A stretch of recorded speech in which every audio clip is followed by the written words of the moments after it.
இவ்வளவு நாளா என் மனசுக்குள்ள இருக்க விஷயத்த யாருக்கிட்டயாச்சும் சொல்லணும்னு நினைச்சேன். அதுக்கு ஒரு நல்ல வாய்ப்பு கிடைச்சிருக்கு. நான் சின்ன வயசுல சின்ன பையனா இருக்கும்போது அப்ப நாங்க எப்படி இருந்தோம், நீயும் சின்ன பையனா தான்ப்பா இருந்திருப்ப. கேடிவில மேட்னி ஷோல ஒரு படம் பார்த்துட்டு இருந்தேன். என்ன எடுத்துக்குவேன், கஷ்டப்பட்டு 5வது கல்யாணம் பண்ணேன். ஃபர்ஸ்ட் நைட் 6 மணிக்கு மண்டை போட்டனே.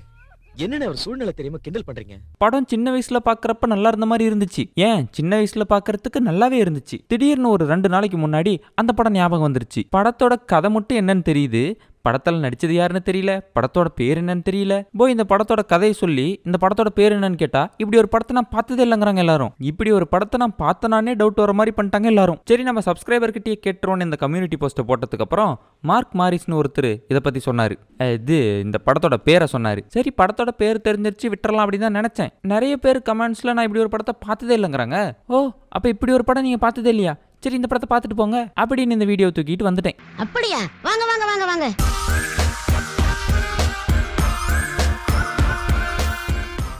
இந்த படத்துல ஹீரோ 2 பேரு. ரெண்டு பேருமே கிரிக்கெட் பிளேயர்ஸ். ஒருத்தருக்கு ஒருத்தர் ஆகவே ஆகாது. இவருக்கு இவரை பார்த்தா பிடிக்காது, இவருக்கு இவரை பார்த்தா பிடிக்காது. ஏன் அவங்க 2 பேத்துக்கும் பிடிக்கவே மாட்டேங்குது? இந்த பாம்பும் கீரியும் ஒன்று பார்த்துக்குச்சின்னு வையேன், ஒரே சண்டை. இது 2 கடவுள் ஏதாவது காரணம் இருக்கு? 2 பேரும் ஒரே காலேஜ், ஒரே கிளாஸ், ஒரே ஸ்போர்ட்ஸ் மட்டும் இல்லாம 2 பேரும் காதலிச்சது ஒரே பொண்ணு. இவர் பேரு வினோத், இவர் பேரு ராஜா. ஒரு நாள் வினோத் போயிட்டு ராஜா கிட்ட வாடா பைக் ரேஸுக்குன்னு கூப்பிட்டதும் ராஜாவும் கிளம்பி போறாரு. 2 பேரும் பைக்ல வேகமா போயிட்டு இருக்கிறப்ப எதிர்த்தாப்புல ஒரு பொண்ணு இவங்க மேல சேர் அடிச்சு விடுது. 2 பேரும் தான் ரேஸுக்கு போனோங்கிறதையும் மறந்துட்டு அந்த பொண்ணு நினைப்பாவே இருக்கிறாங்க. அந்த பொண்ணு இவங்க கிளாஸே வேற, ஒரே குஜாலா போச்சு. எஸ்கியூஸ் மீ, உங்ககிட்ட பெண் இருந்தா தரீங்களா? மச்சான் இந்தாடா நான் தரேன். நான் கேட்டேனா? இல்ல. அந்த காலேஜ்லேயே வினோத்தை ஒரு பொண்ணு டீப்பா லவ் பண்ணிட்டு இருக்கோம். ஆனா வினோத் அவளை கண்டுக்கவே மாட்டாரு. ஒழுங்கா எந்திரிச்சு போயிடு. My all body parts goes to Nila. டேய் அவ உன்னை கண்டுக்க மாட்டாடா, இருந்தாலும் நான் அவளை கண்டுப்பேன்டா. Oh my god Karuppasamy. நம்ம வினோத் வந்துட்டு எப்படின்னா நிலாக்கு பிடிச்ச மாதிரிலாம் நடந்துக்க மாட்டாரு. அவருக்கு எப்படி பிடிச்சிருக்குதோ அப்படிதான் நடந்துக்குவாரு. உனக்காகலாம் என்ன மாத்திக்க முடியாது, என்ன இப்படியே பிடிச்சிருந்தா என்ன ஏத்துக்கங்கிற மாதிரி தான் இருப்பாரு. ஏன்னா அவரு தான் அந்த காலத்து ரகட் பாய். அதனாலதான் கேர்ள்ஸ்க்கு ரகட் பாய்ஸ பிடிக்குது. ஆனா ராஜா அப்படி இல்ல, அவர் ஒரு சாக்லேட் பாய். நிலாக்கு கிரிக்கெட் பிடிக்காதுன்னு கிரிக்கெட் விளையாடுறதே விட்டுருவாரு, ஏன் பாக்குறதே விட்டுருவாரு. நிலாவுக்கு கிரிக்கெட்னா பிடிக்காது, இனிமே டிவில கூட கிரிக்கெட் பார்க்க மாட்டேன். அதுதான் சாக்கோ பாய்ஸ். இந்த காலேஜ்ல கூல் சுரேஷும் ஒரு ஸ்டூடெண்ட். என்ன சைடுல ரோப்பு, அதுவும் முடிதானே. இதுவும் முடியா? ஐயோ. நம்ம கூல் சுரேஷ் வந்துட்டு ஹீரோயினோட டிஃபன் பாக்ஸ் எடுத்து லஞ்ச் ஆட்டையை போட்டு தின்னுடுவாரு. நாங்கெல்லாம் நல்ல லஞ்சா இருந்துச்சுன்னா கேட்டு வாங்கி சாப்பிடுவோம், நாங்க அவங்களுக்கே தெரியாம ஆட்டையை போட்டு சாப்பிட்டுருவோம். அதுக்கு நம்ம வினோத் போயிட்டு நம்ம கூல் சுரேஷோட வம்பிழுத்துட்டு வந்துருவாரு. ஆனா நம்ம ராஜா நிலாக்கு சாப்பாடு வாங்கிட்டு வந்து கொடுப்பாரு.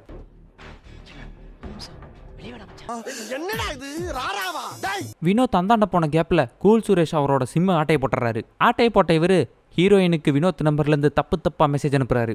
நீ அனுப்புற மெசேஜ் பசங்களுக்கே அதிகம்னு எனக்கு தோணுது. இத மட்டும் நிலா பாத்துச்சுன்னு வச்சுக்க, என்ன நடக்கும்னே தெரியல. அப்படி என்ன மெசேஜ் அனுப்பியிருப்பாரு? இந்த மெசேஜ பாத்தியா? பார்த்தேன். நேத்தை விட டபுள் ஸ்ட்ராங்கா இருக்கு. அப்படி என்னதாண்டா அந்த மெசேஜ், எங்களுக்கும் தான் படிச்சு காட்டுங்களேன். தக்காளி அழுகாம இருக்க என்ன செய்யணும் தெரியுமா? தெரியும், ஃப்ரிட்ஜில் வைக்கணும். இல்ல அது கிச்சு கிச்சு பண்ணணும். கலக்கிற மாதிரி ஒன்று சொல்லட்டா? இங்கே சொல்லு பார்ப்போம். கரண்டி.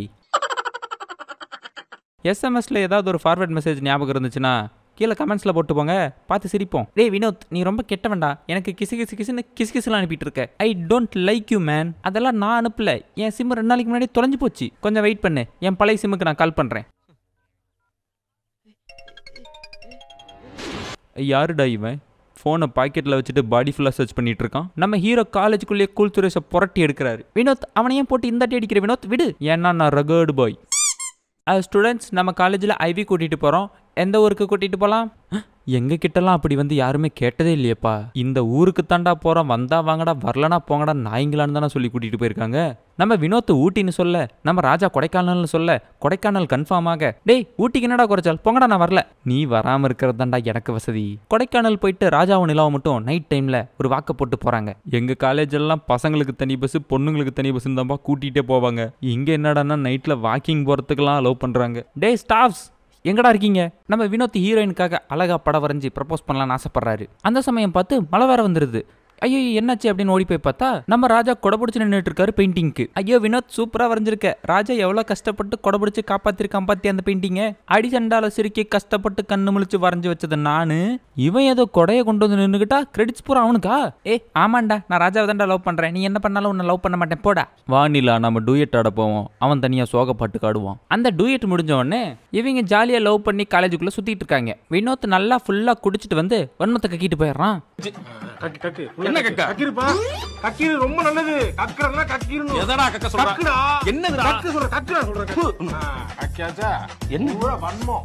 மறுபடி உடனே அடுத்த டூயட்டுக்கு வர போயிடுறாங்க. பைக்கில் கை கால் அடங்காம ஒழுங்கா உட்காந்துட்டு வர முடியாம எந்திரிச்சு டிங்கு டிங்குன்னு ஆட்டம் போட்டு ஆக்சிடென்ட் ஆகி போயிடும். டாக்டர் டாக்டர் நிலாவை காப்பாத்துங்க டாக்டர், அவளை எப்படியாவது காப்பாத்துங்க டாக்டர். நம்ம நிலாக்கு மட்டும் தான் அடிபட்டு இருக்கு, நம்ம ராஜாக்கு ஒரு கீரல் கூட இல்ல. நம்ம ராஜா ஹாஸ்பிட்டலுக்குள்ளேயே தெரிஞ்சிட்டு இருக்காரு, நிலாவை டிஸ்சார்ஜ் பண்ணது கூட தெரியாம. சரி டிஸ்சார்ஜ் பண்ணிட்டாங்க, போய் வீட்டுக்கு போய் பார்க்கலான்னு போனா அங்க நாய் துரத்துது.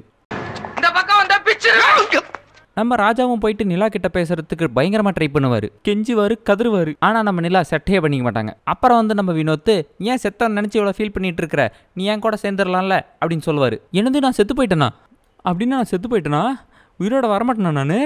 ஹீரோ செத்து போனதை நினைச்சு சோகமா பீச்சோரமா உட்காந்துட்டு இருக்காரு. அப்ப நம்ம மணிவண்ணன் வந்துட்டு, ஏன் தம்பி இவ்வளவு சோகமா இருக்கேன்னு கேட்கிறாரு. சார் நான் செத்து போயிட்டேன் சார், அதனாலதான் சார் இவ்வளவு சோகமா இருக்கு. அப்புறம் நாங்களாப்ல யாரு, நாங்களும் செத்து போய் தாண்டா தெரிஞ்சிட்டு இருக்கிறோம் வெண்ண. ஆவியா ஆவி கண்டு பயந்து போனா அப்புறம் நான் யார்கிட்ட பேசுறது? அட உன் நிலா கிட்ட பேசுறதுக்கு நான் ஒரு நல்ல ஐடியா தரேன், உன் மனசை ஒருநிலைப்படுத்து. அப்புறம் நிலா கிட்ட என்ன, சூரியன் கிட்ட கூட பேசலாம், எந்த பயனும் இல்ல. நம்ம ராஜா போயிட்டு நிலா கிட்ட பேசலாம் அப்படின்னு சொல்லி முயற்சி பண்றாரு. நீ இல்லாம எனக்கு வாழவே பிடிக்கல Raja, I am going to die அப்படின்னு சொல்லி நிலா தூக்கு போட போகுது. ஐயோ இப்ப என்ன பண்றதுன்னு தெரியல, தூக்கு போட போறாளே. நாயே நான் உங்க கண்ணுக்கு தெரியும்ல, வா வா வா ஓடியா ஓடியா. அப்பாடா எப்படியோ நிலாவை காப்பாத்தியாச்சு. கட் பண்ணா ஒருத்தன் தூக்கு போட ட்ரை பண்றான். மணிவண்ணன் நின்று பார்த்துட்டு இருக்காரு. ஏன் சார் ஒருத்தன் தூக்கு போட போறேன் காப்பாத்தாம நின்று வேடிக்கை பார்த்துட்டு இருக்கீங்க? நானே என்னுடைய ஆயில்ல என்னென்னமோ கருமத்தெல்லாம் வேடிக்கை பார்த்துருக்கேன். ஆனா ஒரு மனுஷன் கைத்துல தூக்கு போட்டு தொங்குறத நான் பார்த்ததே இல்லை. ரொம்ப ஆசையா இருக்கு. சீக்கிரம் போடுக்கியா. அப்படியே நடந்து போனா ஹீரோ சோகமா உட்காந்துட்டு இருக்காப்ல. அட என்னப்பா மறுபடியும் சோகமா உட்காந்துட்டு இருக்கிற? சார் நிலா தூக்கு போட போயிட்டா சார். அட என்னப்பா நீ என்கிட்ட சொல்லியிருக்கலாம்ல, இப்பதான் ஒருத்தன் தூக்கு போட்டுட்டு இருந்தான், தூக்கு போறதை பார்த்ததே இல்லடான்னு தூக்கு போறதை கேன்சல் பண்ணிட்டான். கூப்பிட்டு இருந்தா நிலா தூக்கு போறதையாவது நான் உட்காந்து ரசிச்சிருப்பேன்ல. ஆனா அவரோட ரியாக்ஷன் அப்படி இல்ல, இப்படிதான் இருந்துச்சு. நடிச்சு தூக்குல தொங்க போயிட்டா. ஒரு ஆம்பளை தூக்கு போட போனா அடடா போடுடா, ஒரு பொம்பளை தூக்கி போட போனா ஐயோவா. சரி அந்த இன்னொருத்த லவ் பண்ணிட்டு இருந்தால அவனோடையாவது அந்த பிள்ளையை சேர்த்து வச்சிரு, ரெண்டு பேராவது வாழட்டும் அப்படின்னு போய் நம்ம வினோத் கிட்ட பேச போனா, டேய் வினோத், டேய் நான் சொல்றது கேளு. டாக்டர் டாக்டர் செத்து போனவங்களாம் என் கண்ணுக்கு தெரியுறாங்க டாக்டர் அப்படின்னு சைக்காட்ரிஸ்ட் போறாரு. ஆமாப்பா செத்து போனவங்களாம் கண்ணுக்கு தெரியறது சகஜம்தான், எனக்கே நிறைய பேர் தெரிஞ்சிருக்காங்க, போய் அவங்க கிட்ட தைரியமா பேசுங்க. சரி அப்ப வாடா ராஜா உட்காந்து பேசுவோம். அப்புறம் ராஜா பேய் வாழ்க்கையெல்லாம் எப்படி இருக்கு, நல்லா இருக்கா? நல்லா ஜாலியா சுத்துவ, நிலா குளிக்கும் போதெல்லாம் பாத்ரூம்குள்ள போயிருவல. காரணம் நான் சொல்லவா? அதுக்கப்புறம் கொஞ்சம் கொஞ்சமா நிலாவை கரெக்ட் பண்றதுக்கு ராஜா ஹெல்ப் பண்றாரு. நிலாவுக்கு குறிஞ்சி பூ பிடிக்கும்னு சொல்லி கொடைக்கானல் போய் குறிஞ்சி பூலாம் பிச்சிட்டு வராரு. அந்த குறிஞ்சி பூ பிக்கிறதுக்கு பாவம் எவ்வளவு கஷ்டப்படுவாங்க. அப்புறம் நிலாக்கும் கொஞ்சம் கொஞ்சமா வினோத்தை பிடிக்க ஆரம்பிச்சிருது. ஒரு நாள் கூட்டிட்டு போய் உட்கார வச்சு ப்ரப்போஸ் பண்றான் நிலா கிட்ட. அப்பயும் நம்ம ராஜா பக்கத்திலே உட்காந்து பார்த்துட்டு இருக்காரு. எப்படி இவங்க கல்யாணம் பண்ணி ஃபர்ஸ்ட் நைட்டுக்கு போகும்போதும் இப்படிதான் பக்கத்திலே சுத்திட்டு இருப்பியா? சார் சேர்த்து வச்சா உடனே கிளம்பிடுவோம் சார். ஓ சாரி ராஜா, தப்பா நினைச்சிட்டேன். நம்ம வினோத் நிலா கிட்ட ப்ரப்போஸ் பண்ணா இல்ல என்னாலாம் முடியாது அப்படின்னு சொல்றாங்க. எப்படி நீ யாரையாவது ஒருத்தனை கல்யாணம் பண்ணிக்க போறல, உன்னையே நினைச்சு எங்கிட்டு இருக்க, என்ன கல்யாணம் பண்ணிக்கோவேன். நான் கல்யாணம் பண்ணிக்க போறேன்னு உனக்கு யார் சொன்னா? நான் காலம் பூரா கன்னியாஸ்திரியா போறேன். ஆனா உதிர்ந்த பூவை மறுபடியும் எடுத்து ஒட்டுவேங்க பார்க்கலாம், முடியாது. அது மாதிரிதாங்க காதலும். சில பேருக்கு அது செடி மாதிரி, ஒண்ணு போச்சுன்னா இன்னொன்னு. சில பேருக்கு அது பூ மாதிரி.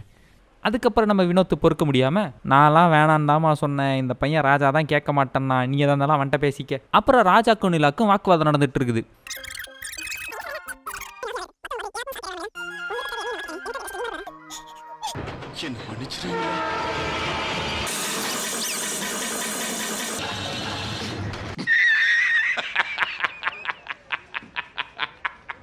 உங்க ரெண்டு பேரையும் சேர்த்து வைக்கதான் இப்படி செஞ்சேன். அவ செத்தாதான் உன் கூட வாழ முடியும் தோணுனதுக்கு அப்புறம் தான். செத்து போன வேட்டி எப்படிரா வாழ முடியும்? ஓகே நான் அவங்கள அடுத்த வீடியோவில் வந்து பார்க்குறேன். Bye by.